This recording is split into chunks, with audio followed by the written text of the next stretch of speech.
Good day everyone and welcome to another Valorize Tokenomics Academy class. And today we will be talking about fungible crypto assets. So we have several objectives that we want to cover, starting with the different types of crypto assets that currently exist. We want to differentiate coins from tokens. We will look at the different applications of cryptocurrencies, and then we will cover Ripple and its coin XRP. We'll talk a little bit about regulations of cryptocurrencies, and then we will cover Rocket Pool 2.0 and its governance structure and the role of the token in the Rocket Pool ecosystem. But first, before we jump into the crypto assets, I want to make this very clear. The main difference between crypto asset based economy and a fiat based economy is that a fiat based economy is an open loop system and a crypto asset based economy is a closed loop system. So what does this mean? Well, when you have a policymaker, which in this case is the controller, if they make a change in policy, then the economy will respond to that one way or another, which is very difficult to predict. But there are a lot of economical models that might help predict that, but it's still very difficult.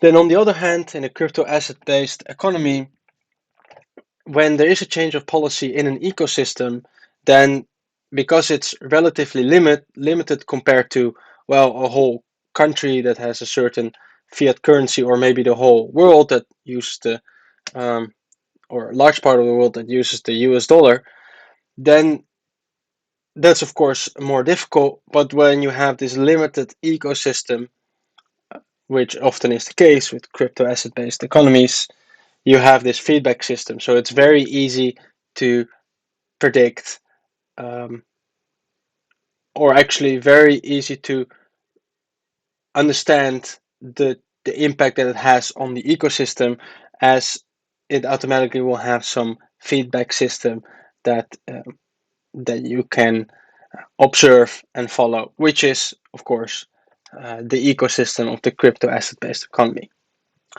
So with that being said, we will now focus on the crypto assets, and there are three categories at the moment. We have non-fungible, fungible, and miscellaneous, and I put semi-fungible, soul-bound, and account-bound tokens in miscellaneous for now. And we're also not going to talk about miscellaneous tokens, but also not about non-fungible tokens. However, I think the definition is important to know that a non-fungible asset, may it be a cryptocurrency or a real life object, if it's non-fungible, it means it's unique, one of a kind, and not interchangeable. So it's for example, a house is considered non-fungible because you have it in one specific location and it looks pretty unique, or it can look pretty unique. So that is often, we can call that non-fungible. Then if we look at the definition of fungible, we can define it as mutually interchangeable. So a $5 bill can be replaced by another $5 bill. So if we look at fungible crypto assets, by definition, they are cryptocurrencies because, of course, they can be exchanged for one another because they're fungible, they're equally worth, and we can subdivide that in fungible tokens or coins. And a coin is a blockchain native crypto asset. So it powers the blockchain transactions. And a fungible token is a crypto asset that resides on a blockchain and it leverages blockchain features. So to clarify that a little bit more, I want to give some examples. So for a coin, you already probably are aware of this. Bitcoin is a coin, Ethereum is a coin, and also the Internet Computer Protocol coin is, of course, a coin. So on the other side, we have the fungible tokens, and Shiba Inu is an ERC20 token. The Link token of the Chainlink platform is an ERC677 token, and then we have P Network, which is an ERC777 token. And ERC777 is, of course, these are all token standards that have been that are part of the Open Zeppelin contracts and smart contracts, and the ERC777 is an upgrade of ERC20, so it has additional features, and ERC677 is dedicated to the transfer of data, which is of course one of the main feature of Chainlink. So it's very important to be aware of these kind of standards. We're not going to talk about coding today, but it might be interesting to cover this sometime or to look into it yourself. So what are the main purposes of a cryptocurrency? Well, the predominant function is to act as the main incentive driver in a network or ecosystem. And being the main incentive driver can be done in different ways. It can be as a security, as a utility token, as a currency, or as a governance token. So these are features that are well, the four main features or purposes that a token can have. And a token does not necessarily need to have all four of them, but at least one, of course. So to cover those token or coin purposes or functions, we would like to do that using some projects. So we'll talk about Ripple and XRP, as that is a coin, and we will also talk about Rocket Pool 2.0 and RPL, which is the token of Rocket Pool. So starting with Ripple. So what is Ripple? It's a blockchain-based global digital payment network, and its main function is to transfer money in any form, and the form can be cryptocurrencies or fiat. And that's done through three products called XRapid, XCurrent, and XVia. And we'll talk a little bit about XRapid and XCurrent in a bit. And what you probably might be aware of already is that its customer focus is on a network of banks and other financial institutions. And they also focus on making central bank digital currencies. So that's one of the features they have as well. The Ripple platform and all its products is quite extensive, so I tried to narrow that down for you today. So one of the main functions is that it is a digital Hawala, which is moving money without actually moving money. And I thought that's an interesting principle, so we will look into that a bit more today. So what does Hawala mean? It means trust. It's from, if I remember correctly, from an Asian, derived from Asian country. Don't remember that accurately, but it is an informal way to transfer money overseas or across borders. So in this example, John wants to send Aaron $1,000, but John lives in Europe and Aaron in the USA. So to send that money, John will give $1,000 to Karen, which is John's Hawala agent. Then Karen will communicate that to Carl, which is Aaron's Hawala agent. And then Karen says to Carl, all right, I have $1,000. If you give $1,000 to Aaron, then you are in debt. And then Carl returns an IOU that is worth $1,000. So at the end of this transaction, Karen has $1,000, and Carl has misses $1,000 because he gave that to Aaron. So Karen has a debt of $1,000 to Carl. And of course, if another transaction occurs, this could fill up that debt, and then after some transactions, Carl might be indebted to Karen, etc., etc. But this is a very old school way to move money without actually moving money. So how does Ripple work? Well, instead of agents or Hawala agents, Ripple uses gateways, and a gateway is a credit intermediary that receives currencies and then sends IOUs to public addresses on XRP Ledger, which is the blockchain where Ripple is built upon. So anyone can open up a gateway, which is actually not 100% true. As in Europe, you need to have certain documents to be able to function as a credit intermediary. I'm not 100% sure how that is in the United States, but if that person has the documents, then the person or institution will act as the intermediary for currency exchange. And then Ripple tracks all the IOUs in any currency for all the users and gateways. So how does this work as a digital Hawala? Well, as already said, John wants to send Aaron $1,000, but Aaron wants to receive his payment in Bitcoin and John only has dollars or maybe any other fiat currency or cryptocurrency. It doesn't really matter. So how this works, John once again gives $1,000, but not to an agent. It gives it to a gateway, and this gateway is called USD Snap Swap. And this gateway will then send Ripple IOUs. So it's a certificate that that says that it's worth $1,000 because John put that $1,000 in the gateway, and then Aaron receives that IOU and he redeems that to another gateway, which can be any gateway he wants. In this case, Bitcoin, called BTC Bitstamp, and then he receives the $1,000 worth of Bitcoin. So, why does Ripple need a blockchain?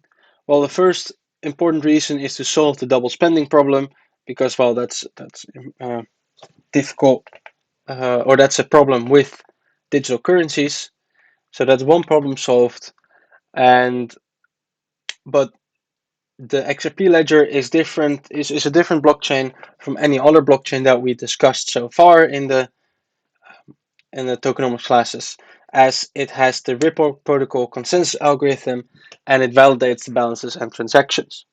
But there's no proof of work or proof of stake used to incentivize the validators to actually behave correctly. So there's no payment for validators, no incentives, but also the costs to become a validator are very low, are minimal. So because of that, it consists mainly of bank-owned nodes or servers. And these are part of a unique node list, which is a list of recommended nodes, which we'll talk about later on, and which makes it quite centralized. And what also can happen is we have a public XRP ledger. We also have a private XRP ledger, and that one will then be used regarding central bank digital currencies. But I won't go too much into that today. So, what is the whole point of XRP in this platform? Well, as we already discussed, XRP will be used to bridge assets, and in this case, cryptocurrencies and fiat currencies. So there can be any of those currencies. So because the problem in traditional finance is that the spreads are high between infrequently traded currencies, so you get very expensive trades. And also often, if you want to switch between currencies, this is often done through multiple banks. So what if you would have one asset that is in the middle of each transaction? So that's what XRP does. It's like the middleman of the exchange of different fiat currencies and also cryptocurrencies. So XRP facilitates quick and cheap swapping between currencies. And this traditional finance problem is, of course, focused on the fiat currencies. And then we have XRapid, and this actually goes hand in hand with XCurrent, and that XRP provides the necessary liquidity for emerging markets that require pre-funded local currency accounts. So when you have new currencies or markets that have currency that is not being used as often as, for example, the euro or the US dollar, then you need to pre-fund local currency accounts, and there's a high liquidity cost there, while XRP provides the necessary liquidity. So then is the question, is XRP a security or not? Well, according to SEC it is, and this claim is initially made based on executives' price manipulation. And to determine if there's an investment contract, so investment contract means that it's a security, you need to the asset needs to pass the Howey test, and which we're not going to talk about today, but it needs to actually, well, the Howey test actually means that you need to pass these 4 criteria. So what is an investment contract? It's the investment of money in a common enterprise with expectation of profits to be derived from the efforts of others. So, of course, it's very easy to prove point 1 and 2. People are investing their money in a common enterprise, which is Ripple Enterprise. But the challenge for the SEC is to prove point 3 and 4.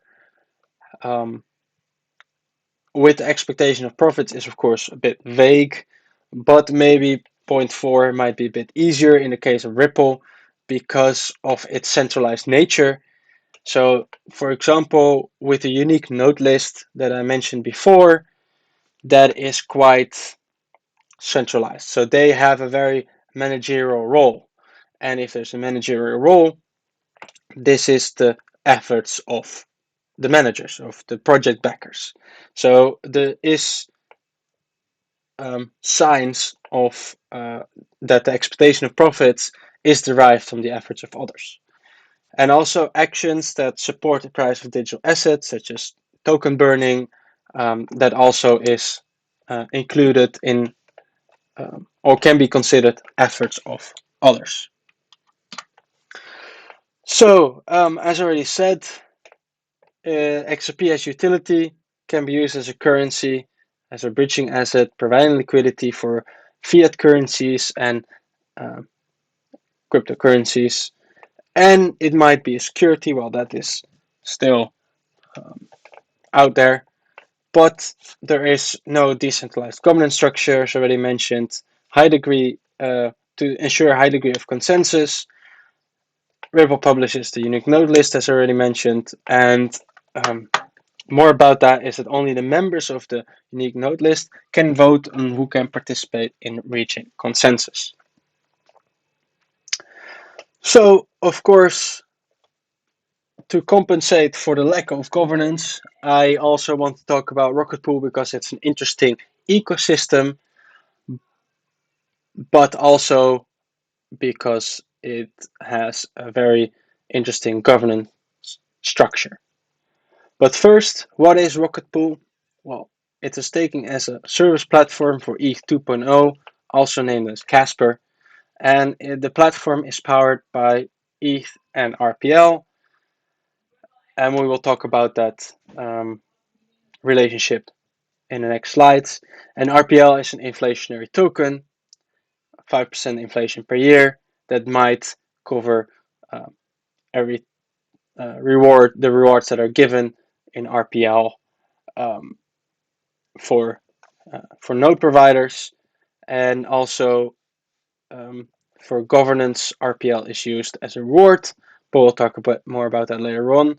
So RPL can also be used for additional collateral for nodes. So how does the staking as a service platform work? Well, the main reason why people want to stake their ETH is, of course, pretty much everyone with at least 0.01 ETH can stake on the platform.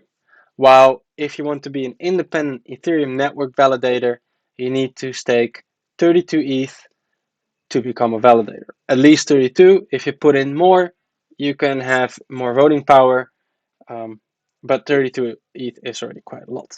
So what's the point of the Rocket Pool platform? Well, a lot of small investors that do not have a lot of ETH stake their ETH, and this will be pooled in chunks of 4 ETH, and that will then be pooled in with 3 other chunks of 4 ETH, and then you will have 16 ETH together with one person that will be a node operator, because that's of course necessary for a node, and that person needs to stake 16 ETH. So to become a node operator, you already need half the money compared to what you will need with being an independent Ethereum network validator.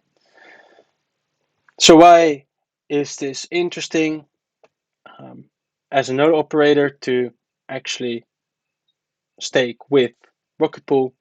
Well, Rocket Pool has a lot of software that assists in operating the node. So they call that smart node software, and they have some other good software that can be used. In addition to that, the node operator needs to add at least 10% of the worth of 16 ETH in the form of RPL as collateral, and the maximum is 150% RPL. So that's an additional requirement that you need to have to become a node operator with Rocket Pool. So to compare a Rocket Pool node operator with an Ethereum node operator, as I already mentioned, the minimum requirement for a Rocket Pool node operator is 16 ETH. For Ethereum, that's 32 ETH or more. You can add more ETH to increase the voting power, and you need additional stakes for the Rocket Pool in the form of RPL as collateral, at least 10% to maximum of 150%, and you receive RPL and RETH, which is the staked form of ETH, the staked ETH token. And this collateral, as I said, if you have more than 10%, you will also receive more RPL. So you get your staked ETH balance will go up, but also your RPL rewards will increase. And in addition to that, you can also receive commission from non-operator stakers. So what you do as a Rocket Pool node operator is, so you put in half of the requirement and the collateral, which allows other people that do not have that amount to stake and earn rewards. But then you can ask for a small part. I think between the maximum is 20%. I think 5 to 20%, if I remember correctly, on the rewards that non-operator stakers receive. So that's an additional reward, which of course you do not have with the Ethereum network. So as I said, I think the Rocket Pool platform has a very interesting governance structure. So they have 2 decentralized autonomous organizations. We have Protocol DAO and Oracle DAO. And a Protocol DAO is a community-based governance, and you can use your RPL to vote. So by raising and supporting governance proposal, you can vote on how the treasury is being spent, and also vote on the change in protocol settings. Then for the Oracle DAO, that has limited access. So there are several nodes that perform Oracle functions, and I think it's 15 parties that are part of the Oracle DAO, and they perform Oracle functions such as reporting validated balances from the beacon chain, which is the main, which will become the main net of Ethereum, and also report RPL ETH ratios and some other services that these Oracle nodes perform. And RPL is issued for these Oracle nodes if they perform good behavior. So some key takeaways for today's class. Crypto asset-based economies are closed-loop systems. They have a feedback system. Cryptocurrencies can be divided into coins and tokens. Fungible crypto assets are the main incentive driver of an ecosystem, of a crypto ecosystem or network. And there are several functions or purposes of a cryptocurrency, and that is governance, security, utility, and currency. So we covered XRP, and Ripple platform does not have any governance, so it is centralized decision making. And Rocket Pool uses RPL to reward node operators as collateral, and also to reward node operators of the Oracle's DAO, or parties of the Oracle DAO, and it has a nice governance system where also RPL is used to incentivize people and oracles to perform the services and to vote on proposals and many other things. Thanks for tuning into the Tokenomics Academy of Valorize DAO. Please like, subscribe, and hit the notification button for more tokenomics content. And see you at the next one.